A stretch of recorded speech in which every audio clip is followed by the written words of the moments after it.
এই গুজবটাকে বন্ধ করতে হবে। এটা একটা আন্দোলনের পর্যায়ে নিয়ে যেতে হবে, যেখানে ফ্যাক্ট চেক করব আমরা, মিথ্যাচারের পর্দাফাশ করব এবং মানুষকে আশ্বস্ত করব। রাকেশ দা, একদমই ঠিক। এই এসআইআরকে কেন্দ্র করে আজকে যে ফলস ন্যারেটিভ বা ফেক ন্যারেটিভ ছড়ানো হচ্ছে আমাদের রাজ্যের শাসক দলের পক্ষ থেকে, বিশেষ করে তার প্রধান কারণ হচ্ছে যে এই এসআইআর পদ্ধতিটাকে যেমনভাবে যখন সিটিজেনশিপ অ্যামেন্ডমেন্ট বিল বা এনআরসি নিয়ে কথাবার্তা উঠেছিল, তখন আমাদের রাজ্যে আমরা দেখেছি কীরকমভাবে একটা উত্তেজিত মবকে রাস্তায় নামিয়ে একটা অশান্তি তৈরি করা হয়েছিল। এখন এই এসআইআর পদ্ধতির মধ্যেও যদি এরকম একটা অশান্তি তৈরি করা যায়, তাহলে এই এসআইআর এর প্রক্রিয়াটাকে ভণ্ডুল করা যেতে পারে। এবং ভণ্ডুল করা বা না করা, আজকে যারা প্রশ্ন করছেন তারা কিন্তু সবাই জেনুইন নাগরিক। কার নাম বাদ যাবে, কার নাম বাদ যাবে এটা কিন্তু গুরুত্বপূর্ণ নয়। সমস্যা হচ্ছে যেটা নিয়ে এই রাজ্যের শাসক দল ভয় পাচ্ছে, সেটা হচ্ছে আমরা শুরুতেই যেটা দেখছিলাম যে একজন ব্যক্তির 7 জায়গায়, 8 জায়গায়, 10 জায়গায়, 12 জায়গায় ভোটার লিস্টের নাম আছে। আমার একটা কথা বলা, ভোটারগুলো যখন বাদ চলে যাবে, তখন যে শাসক দলের যিনি নেত্রী আছেন, তার যে সোনা ভাইরা রয়েছে, তারা যে দৌরাত্ম্যটা ভোটের সময় করে বেড়ায়, সেটা করতে পারবে না। আচ্ছা, আমার একটা কথা বলার আছে ময়ূক, সেটা হচ্ছে এই যে 11টা ডকুমেন্টস এবং তার মধ্যে ভোটার আধারের গুরুত্বহীন করে দেওয়া হয়েছে।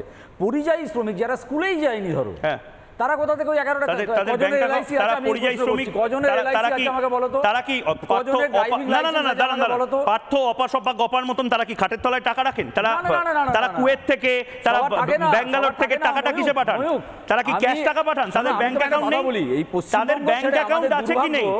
কি বলছেন? পরিযায়ী শ্রমিকদের ব্যাংক অ্যাকাউন্ট আছে কি নেই? রাজ্যে কাজ করতে যায় না, আমাকে বলুন, পরিযায়ী শ্রমিকের ব্যাংক অ্যাকাউন্ট আছে কি নেই? থাকে না, তাদের নেই। আমি বলছি, এক সেকেন্ড ভাই, একটা কথা বলিনি, একটা সেকেন্ড। আমি বলছি সুপ্রিম কোর্ট যে সাজেশনটা দিয়েছে যে কনসিডার ভোটার এন্ড আধার, আরে দাদা, পরিযায়ী শ্রমিকের পাসপোর্ট আছে, যে পরিযায়ী শ্রমিক, আমি তো বলবো, আমি বলবো ভোটার আই কার্ড কালকে আমি গোটা পৃথিবীর পরিযায়ী শ্রমিক ভাইদেরকে, যারা মধ্যপ্রাচ্যে কাজ করছেন, এই মুহূর্তে মিস্ত্রির কাজ করছেন, বিদেশে কাজ করছেন, ইতালিতে কাজ করছেন, আপনারা প্রত্যেকে কাল জবাব চাই বাংলাতে এই মুহূর্তে আসুন। এটা একদম ঠিক হচ্ছে না। আমার সময় শেষ। আপনারা কি সঠিকভাবে বলতে পারেন যে 11টা ডকুমেন্টের মধ্যে ভোটার আই কার্ড? আমি শেষ এই ছবিটা দেখিয়ে শেষ করতে চাই। ময়ূক, একটা লাইন বলি, সুপ্রিম কোর্ট ভালো করে দেখুন, অলরেডি কিন্তু নির্বাচন কমিশন শুধু তাই নয়, আমি একদম শেষটা করছি। আপনার কাছে জলের, আপনার কাছে যদি বার্থ সার্টিফিকেট না থাকে, আপনার কাছে জলের বিল যদি থাকে, ইলেকট্রিকের বিল যদি থাকে, গ্যাসের কানেকশন যদি থাকে, পাসবুক থাকে কোনো ব্যাংকে, আপনি ভোটার আইডি কার্ড সেইটা তুলতে পারেন। সময় শেষ। আমাকে পিসিআর বলছে আমার টাইম ওভার। একটা ছোট্ট বিরতি নিতে হচ্ছে, এবং বিরতি নিতে যাওয়ার আগে আবারও বলছি, দায়িত্বশীল সংবাদ মাধ্যম হিসেবে আমি চাই না নগর পুরুক, দেবালয় পুরুক। কিছু চ্যানেল তারা ইচ্ছাকৃতভাবে এই গুজবটা ছড়াচ্ছেন মমতা বন্দ্যোপাধ্যায়ের কথায়, তারা বিভিন্ন মিথ্যাচার করছেন। এটা ফেক নিউজ, এটা বন্ধ করতে হবে। এবং দ্বিতীয়ত, নো টেনশন, আপনি ভারতীয়, নো টেনশন। আপনি গর্বিত বাঙালি, নো টেনশন।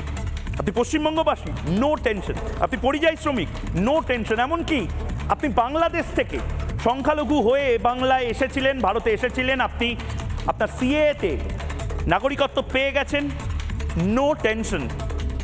টেনশন শুধু হবে রোহিঙ্গাদের, বাংলাদেশি অনুপ্রবেশকারীদের এবং সেই রাজনৈতিক দলের যারা ভোট ব্যাংকটাকেই বানিয়েছে রোহিঙ্গাদের ভোটের ওপর। ছোট্ট বিরতির পর ফিরে আসছি ময়ূক, সঙ্গে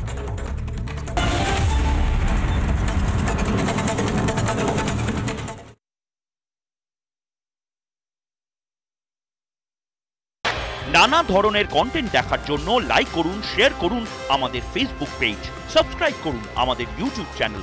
পাশাপাশি অন্যান্য ব্রেকিং নিউজের জন্য অবশ্যই চোখ রাখুন রিপাবলিক বাংলায়।